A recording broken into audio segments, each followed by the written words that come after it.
Speaker, before I continue, it is important that since this is a House of Records, every information that is put out is checked.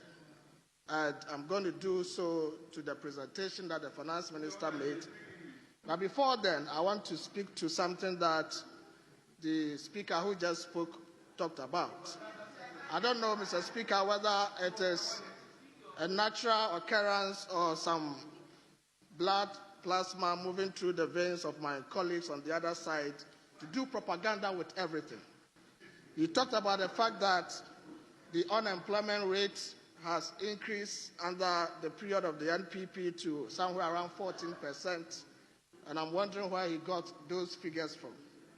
Mr. Speaker, I have data with me from Statista and Fitch Solutions, and they put the overall unemployment rate for 2024 at 4%, the youth unemployment rate, aged between 15 to 24, at 5.41%.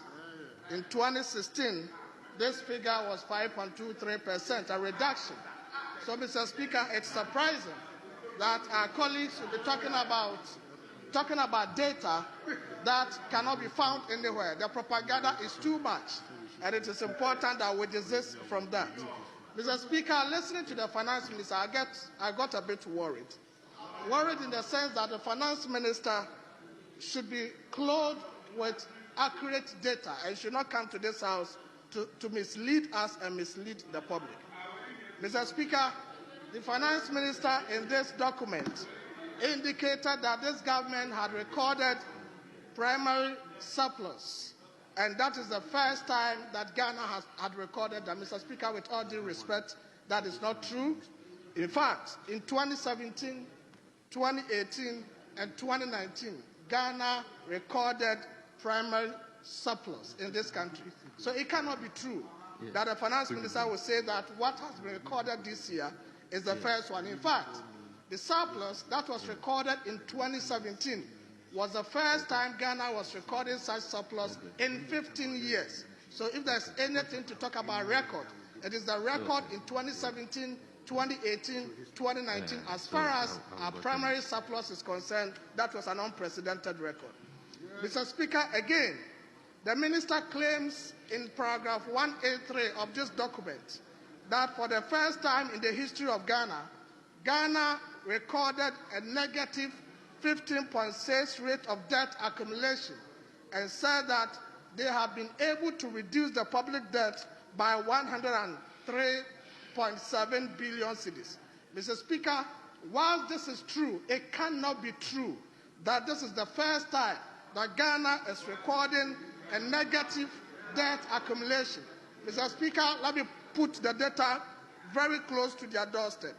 In 2022, between November and December 2022, Ghana's debt stock reduced from 382.7 billion to 240.9 billion, a reduction of 141 billion cedis under the previous NPP government. So it cannot be true that this is the first time Ghana is having negative debt accumulation. In fact, the December figure 2022 was 37% negative debt accumulation.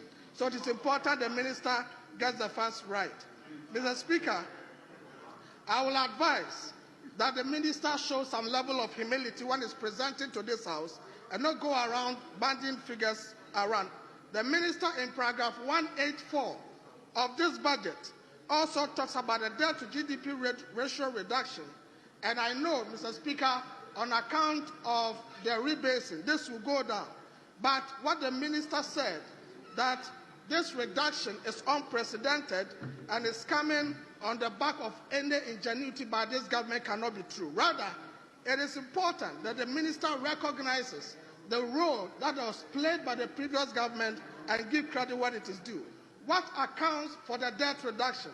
One, Mr. Speaker, is the debt relief under the debt restructuring program instituted by the previous government. And the former Finance Minister talked about the billions of cedis that were relieved. And recently, we got 87.7 million euros debt relief from France.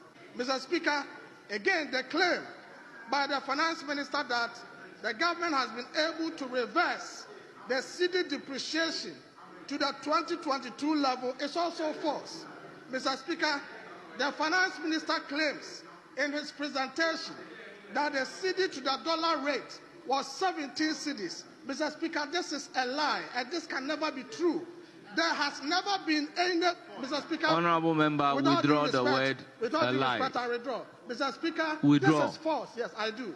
Mr. Speaker, this is false. There has never been any period in this country during the 8 years of the MPP government where the Bank of Ghana recorded cedi to dollar rate of 17. And I'm surprised that the finance minister will lower himself to that level and present that figure to us. Mr. Speaker, what was left to this government in January was 14.7. And Mr. Speaker,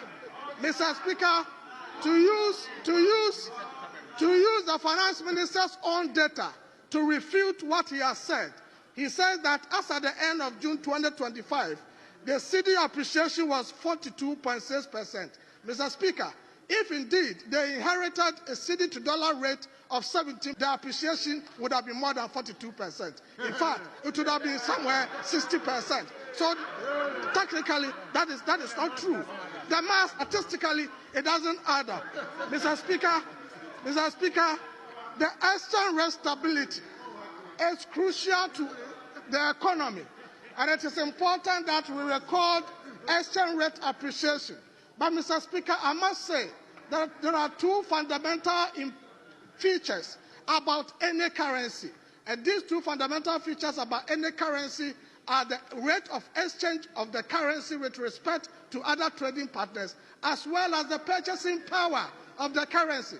Mr. Speaker, the true value of a currency does not lie in its rate of exchange, but the purchasing power of that currency. Yes, we have stability, but what is the purchasing power of the cedi today?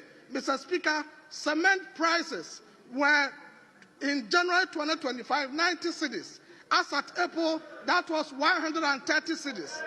Mr. Speaker, Sure deodorant in January cost 35 cedis. Today, it is 45 cedis.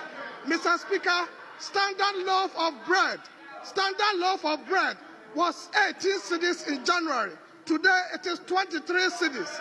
Mr. Speaker, bottled water was 28 cedis in January.